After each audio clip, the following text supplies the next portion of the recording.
Nabawi ang lahat ng tawanan at biglang natahimik ang lugar sapagkat may nag-reply sa cellphone ng aking pinsan at number iyon ng aming uncle.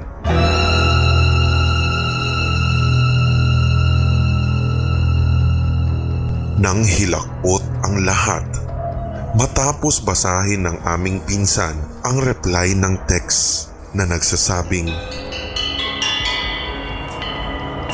"Eto, ang lungkot-lungkot dito sa impyerno." Manila Encounters. Hating gabi iyon nang may nakuha akong pasahero sa angkas. Wala namang kakaiba nung gabing iyon. As in parang usual lang na gabi.